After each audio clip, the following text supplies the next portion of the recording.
Les visites sont des visites de surveillance. Naturellement, une grossesse, même quand elle est normale, elle doit d'abord être dépistée. Donc, pour revenir à la croissance, nous aurons dans le premier trimestre la phase embryonnaire, qui permet juste d'avoir l'acquisition des organes, donc l'organogenèse, et dans le deuxième trimestre, c'est leur croissance. Donc l'embryon de 10 semaines est complet, comme vous le voyez, avec les membres et tout constitué. Vous avez les yeux qui apparaissent là, je ne sais pas si vous les voyez, et le cœur batté encore. La première phase, donc le premier trimestre, c'est une phase d'acquisition des organes. Donc les membres vont se former, tous les organes vont se former. Normalement, ils vont devenir fonctionnels durant le deuxième trimestre. Il y a une progression qui tend à entraîner une croissance, augmentation de poids. On atteint, si vous voulez, le summum des fonctions rénales, cardiaques, tout l'appareil urinaire, génital va avoir son acquisition. L'ovaire de la petite fille existe déjà avec les ovocytes, mais qui ne sont pas encore matures. Ils vont avoir leur maturation au moment de la puberté.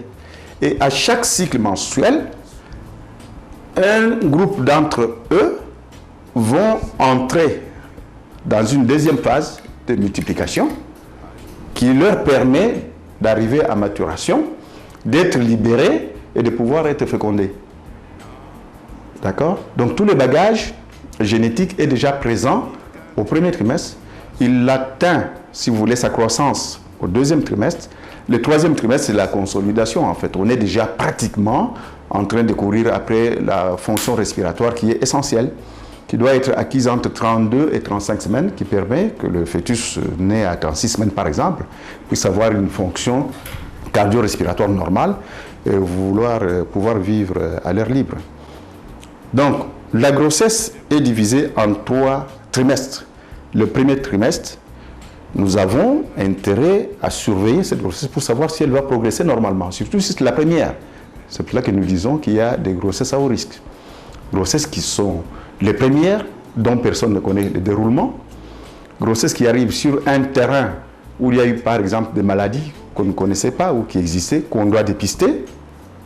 Grossesse durant laquelle on doit prévenir les accidents, notamment vasculaires, qui arrivent à la fin de la grossesse chez les primigestes, notamment l'hypertension gravidique. Il faut dépister au premier trimestre. Donc le déroulement, parce que vous m'avez posé la question, d'un suivi de grossesse doit être, à mon sens, ce que j'ai fait, un suivi de grossesse à haut risque.